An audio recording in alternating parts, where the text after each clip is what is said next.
following is a production of DallasCowboys.com and the Dallas Cowboys Football Club. How about them Cowboys? This is the DallasCowboys.com Draft Show. Your war room for insider news and draft analysis. Dallas selects Emmitt Smith, running back from Florida.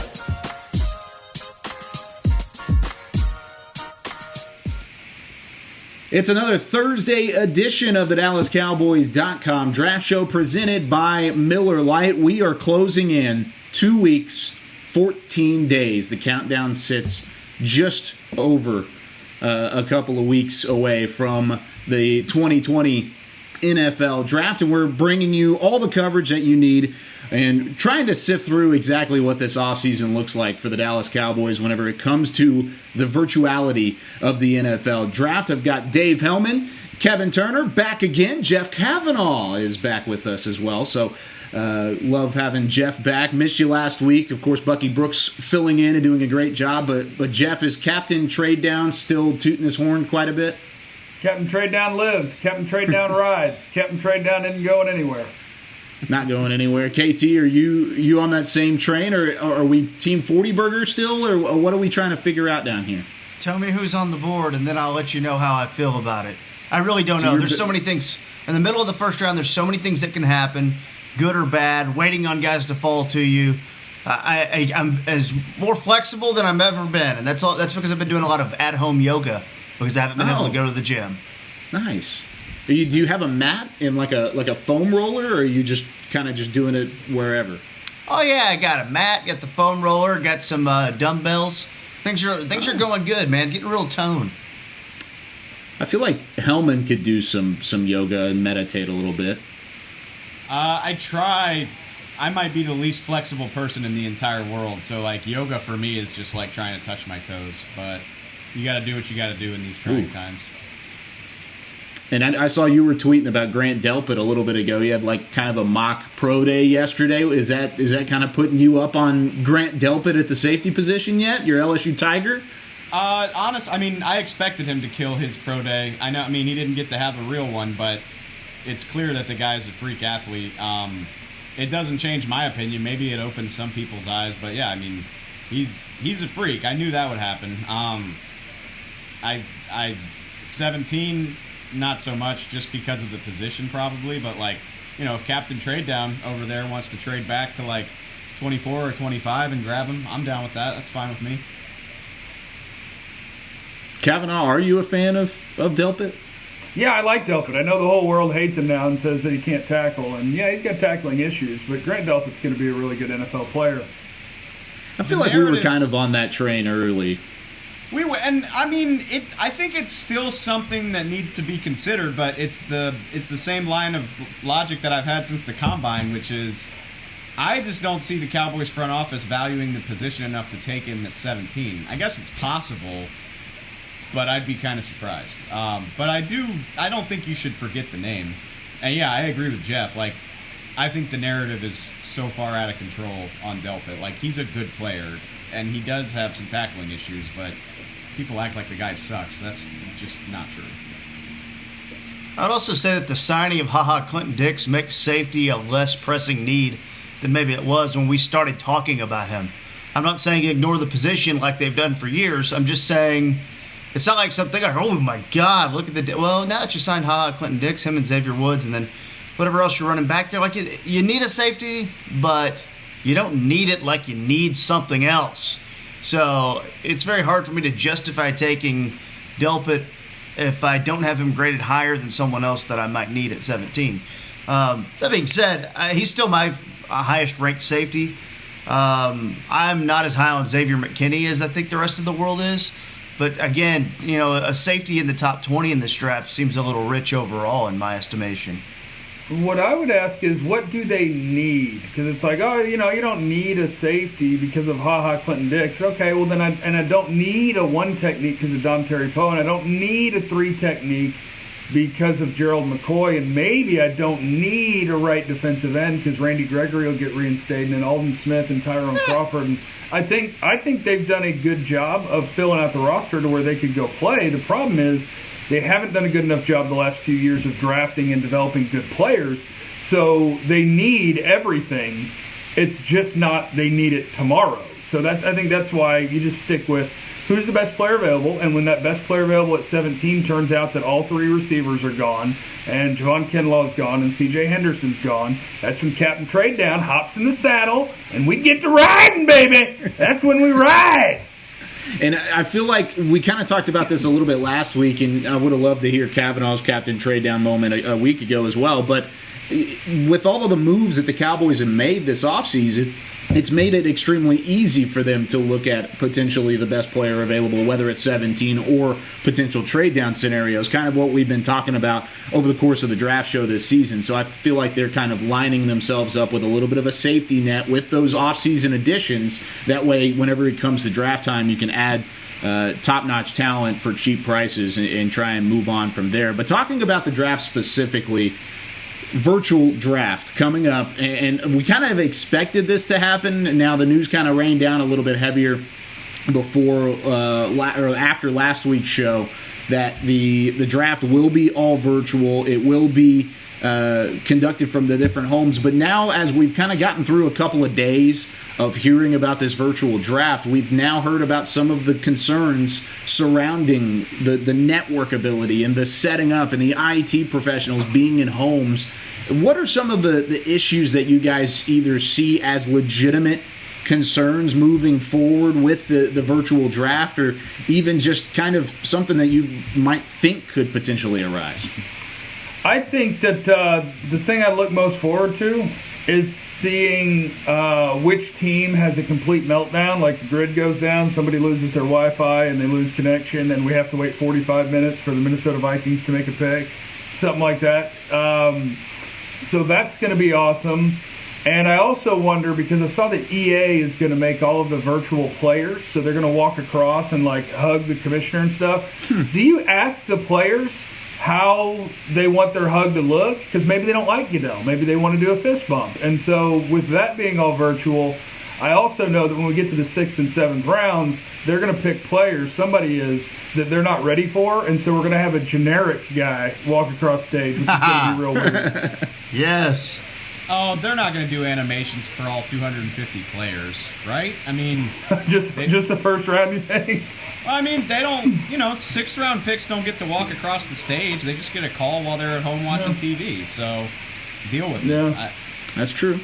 I agree with Jeff. Like, 12 guys in their 20s can't go through a fantasy football draft without complications. So, I have a hard time believing 32 front offices are going to be able to get through this without connectivity issues.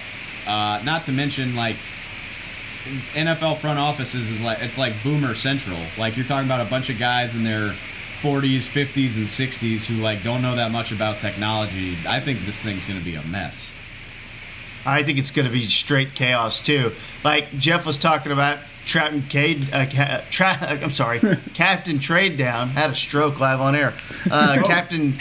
Captain Trade Down getting in the saddle and riding. So we're gonna Zoom, FaceTime, Skype call another team, and then also get it relayed to the NFL in due time.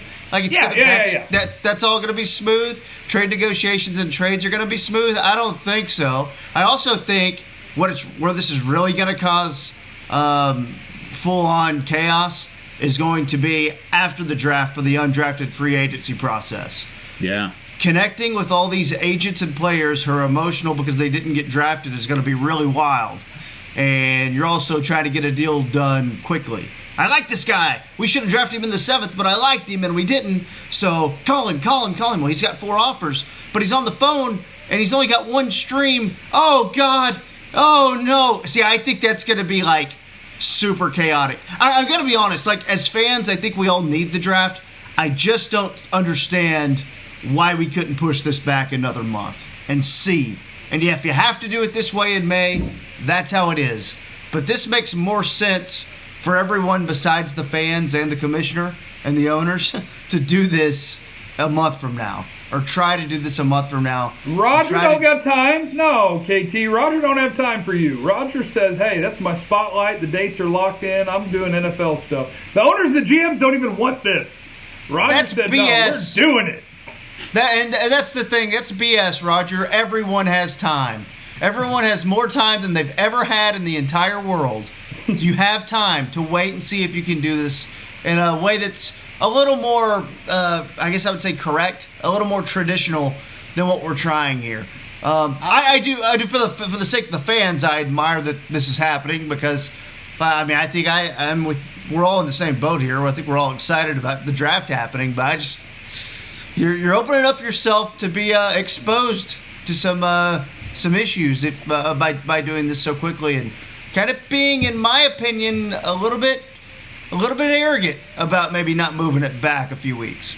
Oh, it's way more than a little bit arrogant. But back to your free agent thing. So when the draft ends, normally they'll have all these different guys that were in the same room. We'll all be calling free agents, trying to lock something in. And when they get it locked in, you just walk back in the room. You're like, hey, we got this guy locked in. That's done. Okay, deduct that. Adam Pacifico from our pool. And then, all right, who else is walking in that already got a guy committed? All right, we got that committed. Now imagine all of that being done from Zoom when you've got 10 or 12 guys all calling players, all trying to get back to the same person to let them know, hey, I got a guy locked in, we've done this. Like, it is going to be an absolute cluster bleep. And I like it because I'm a fan of chaos. It is going to be chaos, but if there is one positive, I guess, going forward about having the connectability and the Zooms, and like David said a minute ago, saying that it's boomer central whenever it comes to all of these front offices trying to figure out Zoom and WebEx and insert software here, they're at least getting some practice in it because the Dallas Cowboys have had their virtual meetings. They're having these meetings with these specific players. Now, there's nothing you can do about the chaos of the undrafted free agents. Now, luckily, every team is going to be going through that. It's not just going to be Dallas. But like you said, Jeff, it's going to be chaos no matter what. But there have been a list of names that are slowly but surely working their way out of people that the Dallas Cowboys have talked to. I've got a list in front of me, and these are guys that have been confirmed to talk to the Cowboys. Zach Bond, Wisconsin. Jalen Hurts from Oklahoma. His teammate from Oklahoma, Kenneth Murray. Raekwon Davis out of Alabama. Marlon Davidson out of Auburn, the defensive tackle, defensive end kind of tweener. Christian Fulton, corner from LSU. Denzel Mims, the wide receiver from Baylor. Justin Matabike from Texas A&M. Austin Hall, the Memphis linebacker, another linebacker being talked to. James Lynch out of Baylor. Then you've got Cordell Owagwu, I believe is how you say his name, the TCU offensive guard. Curtis Weaver and T. Higgins, the wide receiver from Clemson. Those are the guys that have had conversations with the Cowboys. So just off of that short list, and now this is just probably scratching the surface on who the Cowboys have actually talked to, because there's got to be 50 players, at least by the end of this process, that they will have talked to, and there's only about 12 guys on this list. What do you take out of kind of the makeup of positions kind of being targeted with this list, and is this something that you can legitimately look at as targets for the draft? Here's the thing. Go ahead, Dave. Well, no, you go ahead, Jeffrey. I'm interested in that they've talked to Zach Bond, and I'm interested in that they've talked to Kenneth Murray, because those guys to me are both captain trade down options. And Zach Bond especially, if anybody doesn't know, the Wisconsin linebacker / edge is, like, he's basically, if anybody compares him to TJ Watt, they're wrong. But he's like a TJ Watt light. He's a little bit smaller, he's a little bit less athletic, but he's a guy that can rush the passer. He has the tools to do that. He has the tools to be an off-the-ball linebacker. And that's the sort of player that in the past the Cowboys have been like, no, not for us, really. Yeah. So it's interesting that they talked to him, and it's interesting that they talked to Kenneth Murray, who's going to be a first-round pick that plays off-the-ball linebacker, knowing where they are. And I wonder what that says about this team and how they feel only 12 months into a certain contract extension with a certain player, and how they really feel about Leighton Vander Esch's health either now or long-term. So those two names are the ones that jumped out to me because of what it might mean about what the team thinks. I guess my thing is, I worry about overreacting. And I mean, it's awesome that we have the names. It's really cool.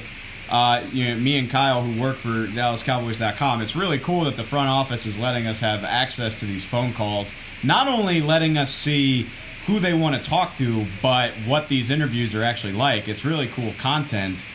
But I think people need to keep in mind a couple of things. One, the NFL hasn't put a limit on the number of these calls that teams can make. And two, this is all pretty standard stuff during a normal draft cycle. We just don't get to see it. So obviously, you've got your 30 names on the 30 visit. We know those are big. They love to draft guys from that list. But during a regular draft cycle, they go to pro days. Coaches and scouts go do private workouts. Like, the number of private workouts where the head coach will send a position coach down to Texas A&M, or they'll go to Iowa, like wherever they want to go. Like, they can go do that. They can work out whoever the hell they want to, and 98% of the time it never makes it into the public consciousness. So, and then you've got Dallas Day, where any prospect within like a 60-mile radius of DFW can come in and it doesn't count toward the visitor list. So every single year, the Cowboys get hands-on FaceTime with hundreds of prospects. And it doesn't really narrow down what they're doing. I think this is similar because, again, there's no limit on these Zoom calls. So, like I said, I do think it's interesting, and they're definitely talking to some positions that you would expect them to, but I just worry about people overreacting that these names that are coming out are definitively like at the top of the draft board, because I'm not convinced that's the case. Yeah, I think it's a little harder to know this year than maybe in years past, where sometimes these 30 visits would get leaked out. Now that these 30 visits aren't happening, there were some. Again, this is not confirmed reports. These are not confirmed, but that have been like reported that were scheduled. And three players who are of note. One is Rashard Lawrence of LSU. You mentioned Kyle a minute ago, Kenneth Murray of Oklahoma, and then also the tight end from UCLA, Devin Asiasi. Nice. Who I know Jeff likes a lot. He was a guy who was scheduled to be a 30 visit, but didn't, obviously couldn't do that. I've heard some stuff on back channels just talking to people about Asiasi that we should be looking at him maybe a little higher than people may think he's going to go. I mean, I got a 4th-round grade on him, but I think the tight end class is such a toss-up right now of who's going to go first, second, third, fourth off the board. A lot of people think Asiasi maybe end up being the second or third tight end off the board, which maybe we haven't been talking about him in that regard. So, if you want to throw tight end as maybe a need on this team, my question mark, and I don't want to spend a lot of time on this because we're already late and need to get to Twitter on the 20s, but is your interior offensive line your biggest question mark on this football team right now? It might be. I don't know what Connor Williams is. I don't know what Connor McGovern is. I know what Joe Looney is, and I like Joe Looney, but I also think I could do better. So maybe my center and left guard situation is the biggest question mark on this football team right now, and I don't think I saw that coming 2 months ago.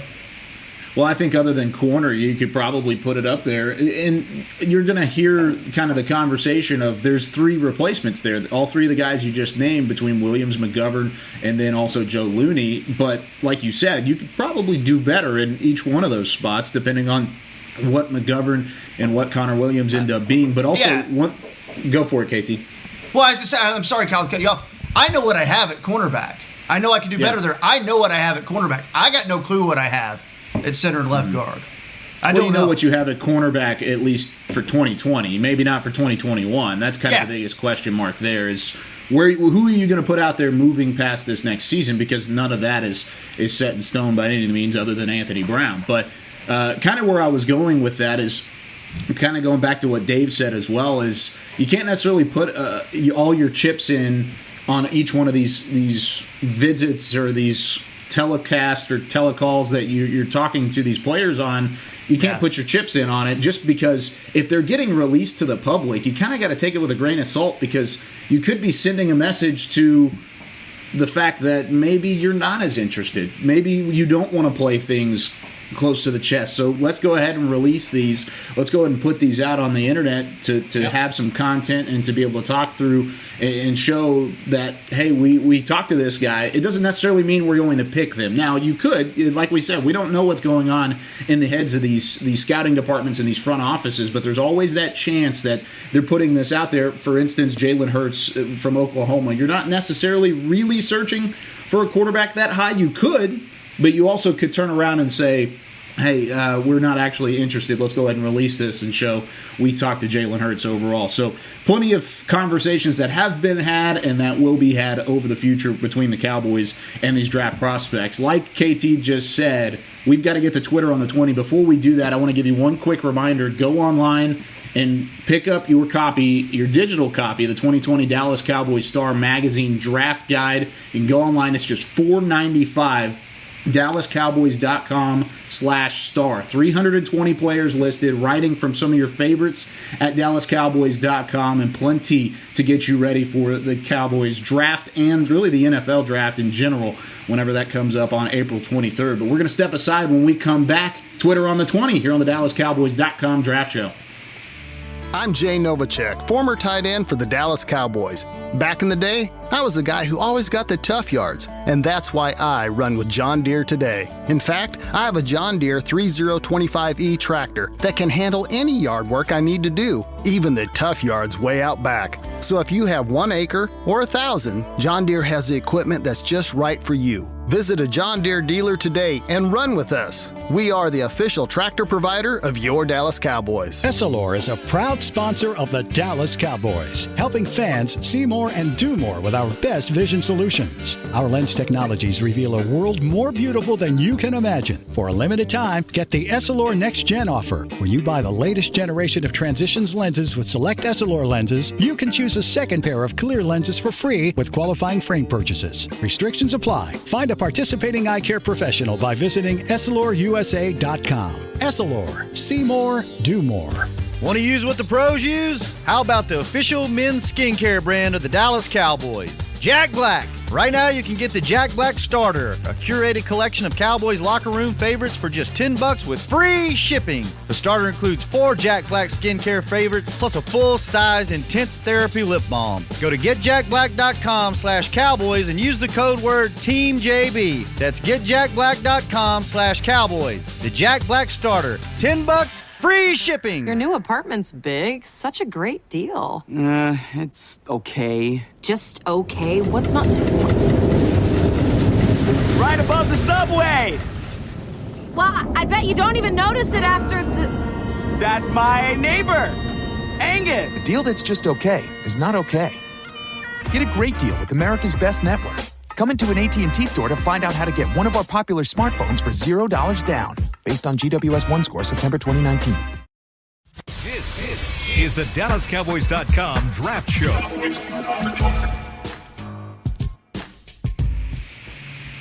Rolling into segment number 2 here on the DallasCowboys.com Draft Show. As always, presented by Miller Lite. And talking about Miller Lite, the only beer of the Dallas Cowboys, do want to tip our caps because right now in a time of need, we mentioned this last week, they are making a difference in communities and restaurants that need some help due to those affected the most. Miller Lite has donated $1 million to a virtual tip jar that supports the Bartenders Emergency Assistance Program. For those that would like to learn more information, you can go online to virtual-tips.org. A big Dallas Cowboys cheer to Miller Lite, our official draft podcast partner, draft partner in general, and especially a great deed helping those out in need during this crazy time. Hope you're staying safe out there, but it's time for us to get to Twitter on the 20. Twitter on the 20. So, Twitter on the 20, of course. Go online and you can ask the questions. You can tag any one of us to ask these questions at Kyle_Yeomans, at Hellman DC for Dave, KT Fun Tweets for KT down below me, and then at JC1053. So, with these upcoming questions, hold up, I pulled it up on the wrong thing. Let me get back to it. Okay. I know, I messed it up. I looked at the wrong one. Okay, so right now, this kind of goes back to what we were talking about a little bit earlier with the holes on the defensive side. whenever you're looking at pick 17, and this question comes from Brandon, it says, with two major holes at right end and cornerback, which is the most likely to be filled appropriately in round one? You got to consider the influence of the other hole as well. So it's kind of that teeter-totter, that balance between corner, right defensive end. Which one has a better chance of being filled solidly in round one? Cornerback has a more likely. I'm going to break news to you guys, and it's going to make a lot of people very sad. Oh no. If you're filling your right defensive end need in the first round, my guess would be that means that Kayvon Chason made it to you and you picked him. And I think that's a boom or bust pick.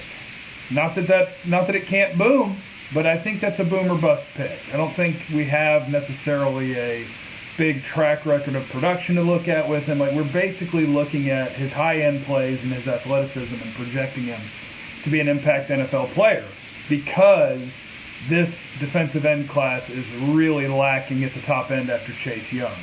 So even if they pick him, that could be a miss. Whereas at corner, I think you've got a better chance maybe C.J. Henderson makes it, or maybe it's one of those guys in the next group. And this is why Captain Trade Down exists, because if the board goes away you don't like, and you can find somebody that wants to come up and you can move back 6 to 10 spots, then pick a name from a handful of them. And I feel pretty good about a corner that you can pick in the first round. And I just don't feel the same way about the defensive end. Okay, but you're cheating, because even though I'm on board with Captain Trade Down, you just can't bank on that happening at pick 17. Like, you can't bank on there being a player available that somebody absolutely has to have to the point where they'll trade up with you. So, then who's safer, Christian Fulton or Kayvon Chason? Who's safer? No, that's what I was about to ask you. If Henderson's gone, and I really think he will be, if C.J. Henderson's gone, would you feel comfortable drafting Christian Fulton or even Jeff Gladney at pick 17? Would you do that? We need to find out how. I would fake a Wi-Fi outage until I could work my trade down. I don't know what See, you're talking but you're being a coward. You're being a coward. I would prefer Christian Fulton or Trayvon Diggs. I forgot Diggs. Chason. Wow. Okay. We need to find out how they feel about A.J. Terrell from Clemson. We need to find out how they feel about him, because I think he needs to be in that conversation. I don't have him. In that boat, I guess I would say, of it's obviously Okudah, Gladney, Henderson for me, and I know it's Henderson for most everyone else, and then Diggs, Fulton kind of in some order. I have A.J. Terrell on the outside looking in, but I think there's going to be a lot of NFL teams that are enamored with A.J. Terrell, and I think he's a name that we shouldn't be sleeping on. We should be talking about him a little bit, because I think he's got the potential to go top 20, and someone might take a risk. I would take Chase on. I would bet on the upside, and if I lose, that's my fault. But pass rusher, I feel much better about in the first round than I do in round two. And by the way, the rest of the league knows that as well. I honestly think we're a little arrogant if we think Chasen's going to be there at 17, because I think there's a really good chance he's not. This draft really reminds me, from an edge rusher standpoint, of the 2017 draft, where Myles Garrett went off the top. Sullivan Thomas, they call him a defensive end. I think we might have had him graded as a 3 technique, or a guy who might play inside a little bit. And then Derek Barnett was the next guy that went, and you're going, I don't know how I feel about Derek Barnett. And he went at 14. And to me, the whole reason Derek Barnett went that high is because, I'm looking at the edge rushers in this draft, and I guess I have to do it, because it's going to be tough sledding if I don't do it now. And I kind of feel that same way about this draft. So not only do I think the Cowboys should be antsy about defensive end at 17, I also think there are going to be other teams maybe trying to trade up and get in front of them to go get that guy. Because if you look at what Chason's done, the production does not stand out. Watching him on games, he does stand out as a player. But I think you sit there and go, man, I got to bet on this guy's age. He's young. I think the technique I can work on and get a little bit better. And I think he's got the juice. And I'd feel much better about Chason being on the roster with him than I would without him on opening day. Let's look at it that way. Everything I think KT said is perfect. Like, KT just laid it out perfectly. I get such absolutely. I get such strong 2017 vibes. And I mean, that's a bummer for Cowboy fans because the Cowboys screwed it up in 2017. But I think the logic is still sound. And, I mean, yeah, I would ride with Chason's potential all day, especially because I think there's a handful of pretty solid cornerbacks you can find on day 2. Yeah, I feel like that kind of has to play into it as well, is where the depth is going to be whenever you look at day 2 and day 3. Whenever it looks at edge rushers, sure, there's going to be a couple guys out there, maybe not immediate starters, which might end up working out for you whenever you look at what you've done this offseason, depending on the reinstatement of Randy Gregory and then also Aldon Smith. I mean, there's potential there of waiting and taking an edge rusher, but if you're really looking at upside and you're trying to go best player available, I feel like edge rusher would be there more so than corner, and that's, of course, saying, like Dave said, C.J. Henderson not being in the picture at 17. And if you operate this, I'm sorry, Dave, I'll be quick. If you operate this season as if Randy Gregory and Aldon Smith are going to be there, then you're not doing a good job of being a front office guy. You have to pretend those guys are not going to be there. It's the realistic thing to do. Yeah, but I do think, KT, you might have made the best point of all, which is that, like, I can't sit here and say I'm confident at all that Chason will even be there because there just aren't that many options at pass rush, and a guy with that sort of athleticism doesn't tend to hang around for very long. All right. Next question. Russell Lohberger goes on and asks, and this is kind of going back to what we were just talking about, but instead of 2017, think about 2019's draft. If you were to create a team only from this draft class, how would it stack up against last year's draft class? And which team do you think would win based off of the prospects that are there? Oh, we're going to do some Googles here. You're comparing this year to last year? This year's draft to last year's draft, based on the prospects, which class do you think would be better? Last just year's from looking draft. at it. Last year's draft. Nick Bosa, Quinnen Williams, Devin White, and Devin Bush, Josh Allen. I mean, Oops. Jacksonville, They have better defensive ends for sure, but you want to put Hollywood Brown and DK Metcalf up against CeeDee Lamb and Jerry Jeudy? Yeah. Yeah. That's no, I point. don't. I mean, well, you got to think about quarterbacks too. Last year versus this year. This year's draft has and who are you picking? Or would you take Joe Burrow or Kyler Murray? I think Kyler had a pretty good rookie year, and the future looks pretty bright for him. The future looks bright for Joe Burrow too, though. Yeah. I don't know which way. I guess I would lean to this year's quarterback class, but we can only play one of them. So it's Kyler against Burrow. The offensive line at tackle is going to be better this year than last year. Interior will be better last year than this year. Chase. Are y'all aware? I didn't even realize this. DeAndre Baker was the only cornerback taken in the first round last year. Yeah, last year was pretty bad cornerback draft. Although, I mean, you get Byron Murphy and Rock Ya-Sin were really early second round picks, and they both had nice rookie years, so it's doable. Jeff said the wide receiver. Give me Hollywood Brown, A.J. Brown, D.K. Metcalf, Deebo Samuel. Look, you go. Those guys weren't first round picks. So besides Hollywood Brown, but I can make the case for last year over this year right now. And just by counting it, I don't know. I have to pull up my draft chart from last year, but if I'm looking at my first round grades, I'm confident that I had more first round grades last year than I do this year. Yeah, me too. That's true. Okay, so overall, I see that. I could see both kind of, you got to give and take whenever it comes to the classes and the positions overall. We got time for maybe one more question. We'll maybe try and get to two. So this is from Ty Davis. And Jerry Jones, of course, being a University of Arkansas graduate, and there's a couple Arkansas players coming out this year, what are their draft grades and possible chances of them ending up in Dallas? And he's mainly asking about the tight end Cheyenne O'Grady and then the defensive tackle McTelvin Agim, who we talked about last week. Well, McTelvin Agim's he's really good day 3 type guy. Just the way he burst off the line. I mean, I see a little, Malik Collins to his game. I think I might have mentioned that last week. I do worry about him as a run stopper. But, I mean, we're talking about a guy who was asked to put on weight from defensive end to play inside a defensive tackle and provided some really good pass rush up the middle. I really like, even if you wanted to go 4th round on McTelvin Agim, I would understand that and be on board with it. With Cheyenne O'Grady, I mean, to me, I think if you want to draft him in the 6th or 7th round, that's fine. I'm not a huge fan of his tape. And, you do see the tight end class, there are some names. But after this tight end class gets about 7 or 8 names deep, you sit there and go, okay, do I really need to spend a draft pick on this guy or not?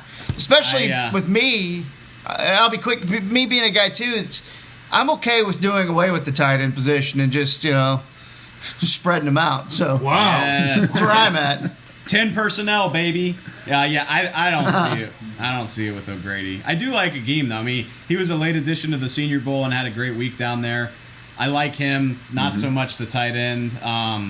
Keep in mind, I feel like this comes up a lot. Jerry Jones has only ever drafted one Arkansas player, and it was Felix Jones, 12 years ago. Which, not to say it's impossible, but, people act like he's just got this fascination with Arkansas players. It does not really bear out over the history of his tenure here. And O'Grady's what round will they take John Steven in when he's draft eligible? Undrafted free agent. O'Grady, by the way, has been suspended 3 different times and then quit. I mean, I know. He did leave the team. More so than there's more than just his tape that's got me saying, no thanks. Yeah, no, he likes to. Well, okay, I should not say what I'm going to say. Go ahead, please. No. You're going to leave it? I'm not here to assassinate a person's character, but he has been on the record of hey, I don't really like to practice and other stuff.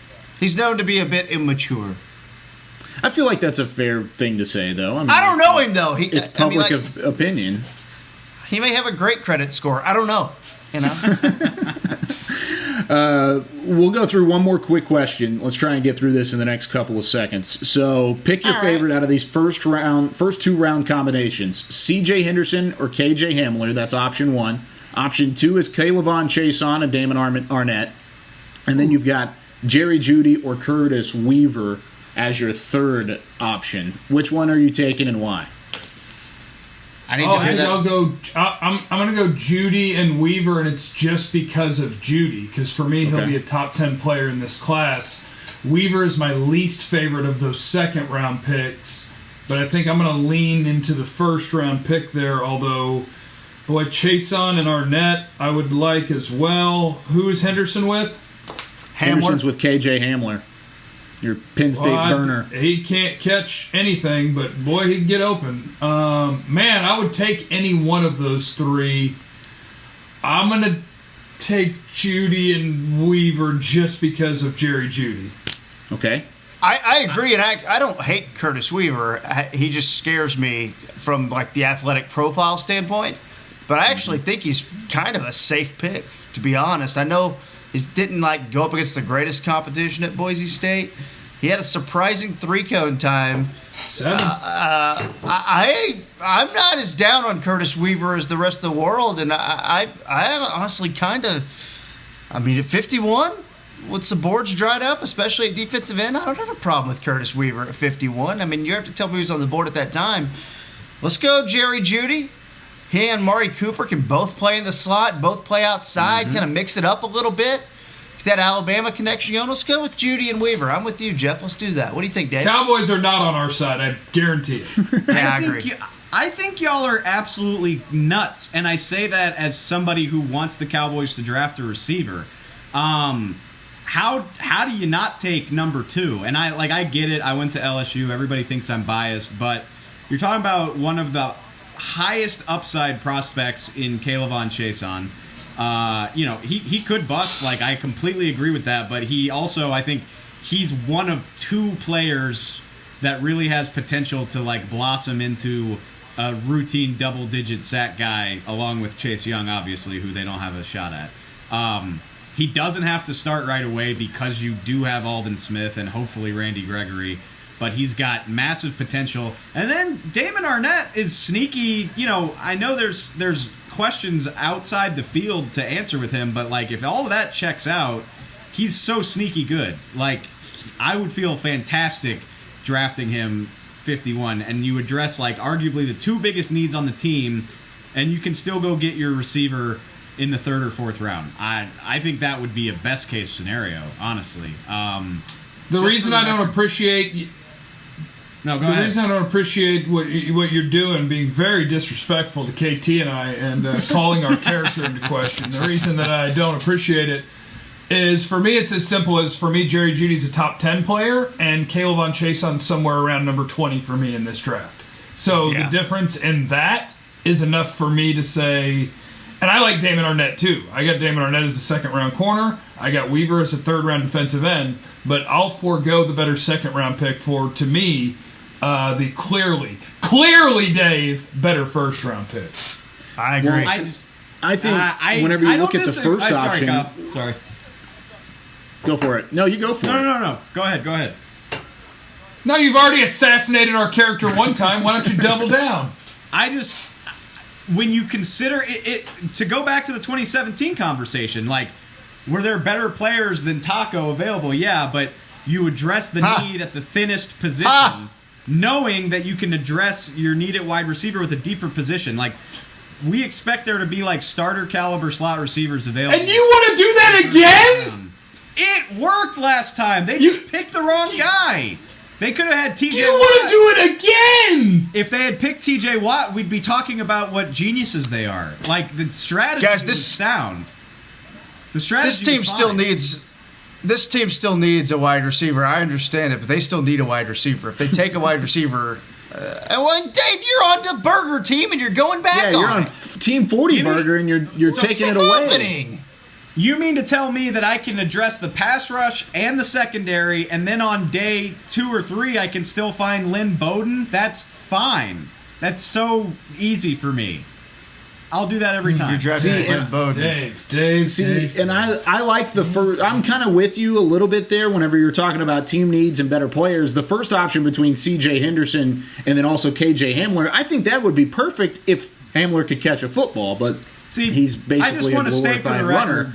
I'm out on KJ Hamler. I don't get the hype. I know he's fast. I don't care. I'm out on him. I'm pretty out on him as well. Look honestly. at Dave today, fireman. Scorched earth. Before we continue getting questioned our character by Dave Hellman and him yelling at us and everybody kind of losing our I'm angry. Losing our wits about it. Let's go ahead and take a break. Get away from Twitter on the 20. When we come back, we're going to have some perfect player fits for some of the other teams around the league when we return here on the DallasCowboys.com Draft Show presented by Miller Lite. Since 1865, Stetson hats are American-made with pride right here in Texas. And Stetson is proud to be on the field with America's team. Want to show your Texas and team pride too? You can. By purchasing your own Stetson, you can look just like how the flag guys do on field at every home game. Stetson hats, the official crown of all self-respecting Cowboys, and your favorite football team. Get yours today in the Stadium Pro Shop or at Stetson.com. Your new apartment's big. Such a great deal. It's okay. Just okay? What's not to... Right above the subway! Well, I bet you don't even notice it after the... That's my neighbor, Angus. A deal that's just okay is not okay. Get a great deal with America's Best Network. Come into an AT&T store to find out how to get one of our popular smartphones for $0 down, based on GWS 1 score September 2019. Essilor is a proud sponsor of the Dallas Cowboys, helping fans see more and do more with our best vision solutions. Our lens technologies reveal a world more beautiful than you can imagine. For a limited time, get the Essilor Next Gen offer. When you buy the latest generation of Transitions lenses with select Essilor lenses, you can choose a second pair of clear lenses for free with qualifying frame purchases. Restrictions apply. Find a participating eye care professional by visiting EssilorUSA.com. Essilor. See more, do more. So, you're shopping, and that's when you see it. Aisle 23. Dr. Pepper stacked from top to bottom as far as the eye can see. The phrase too good to be true comes to mind, yet there it is. A rich, delicious Dr. Pepper paradise. Wait, did that can of Dr. Pepper just open itself for you? They all are. As if to say, so nice to treat you. And even though it feels weird to talk to a can, you pick one up and say, it's so nice to be treated. Dr. Pepper, so nice to treat you. This is the DallasCowboys.com Draft Show.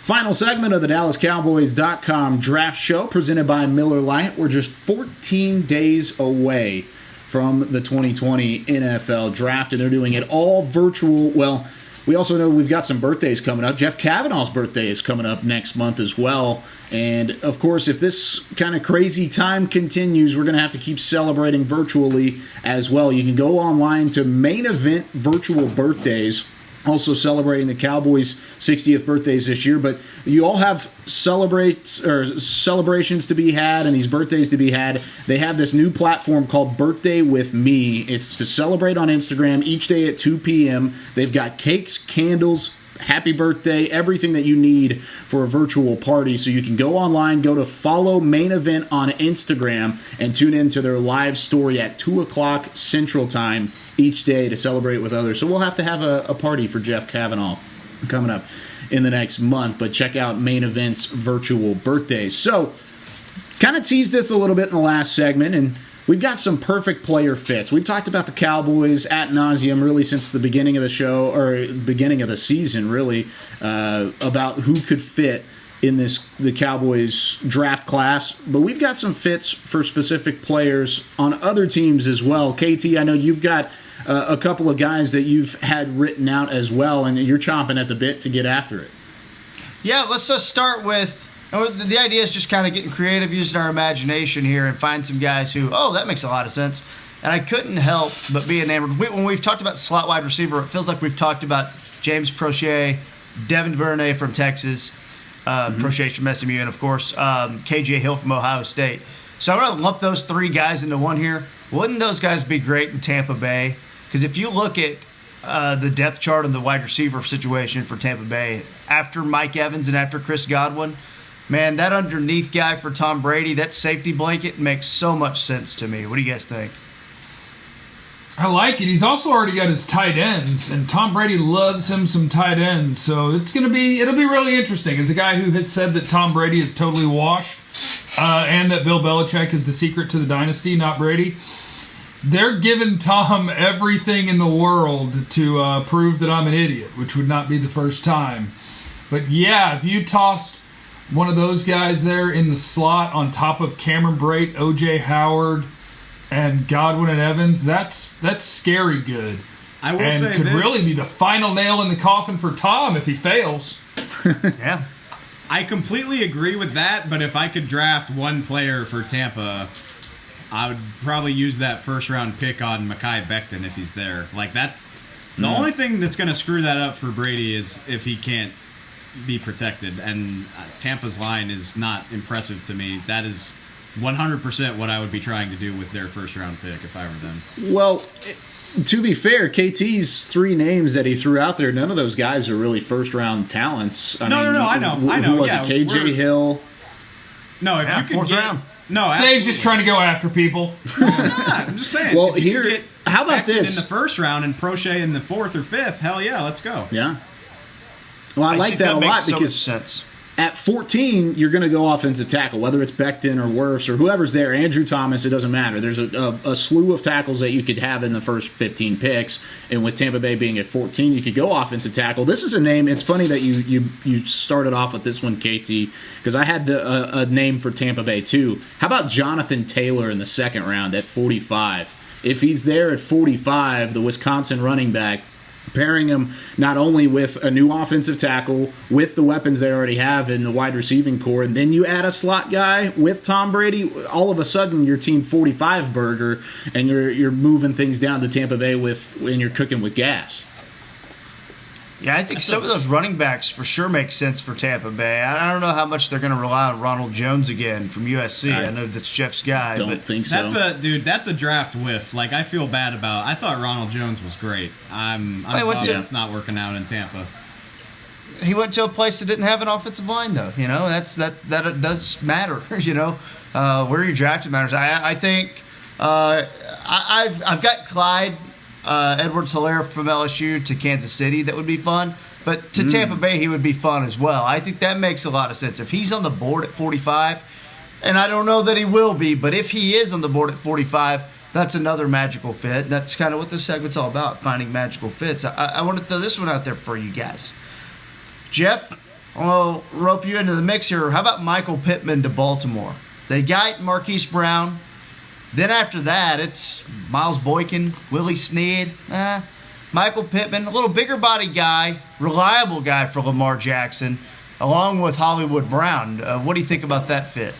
I think it's great. I think Michael Pittman with anyone's a great fit, though, because for me, let me double check that I'm not lying to you. That's a pet cat for Jeff. I got Stones. Michael Pittman's a top 5 receiver in this class for me. Wow. So, yeah. Baltimore would be fun to add the big body. I'm not going to call him possession receiver because he's better than that. To add that to what they got with the tight ends, yeah. I do think that's a fun fit. You know who else might be fun in Baltimore? What about Laviska Shenault?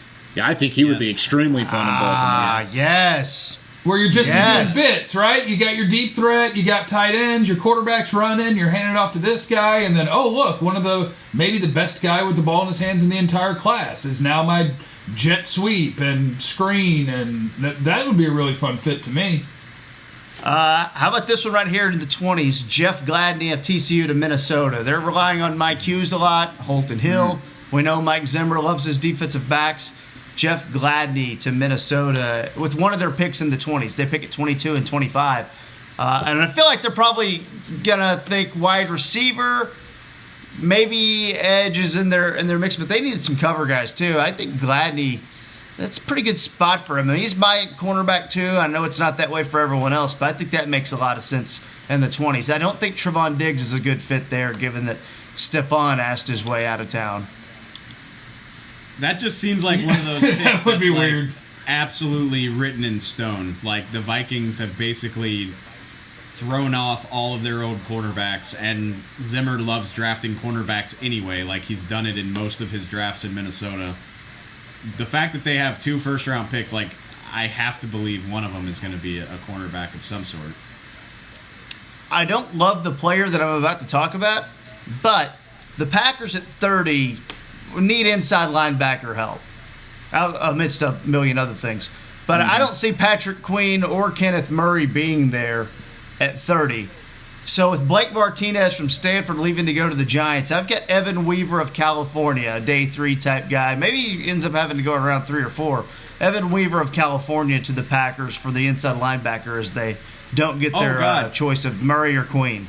I misheard you and thought you were doing that in the first round, and I was about to lose my mind. No. Okay. No. Yeah. Later on, just a good fit. Yeah. Henry Ruggs to Denver, working opposite of Cortland Sutton. Ooh, that would be nice.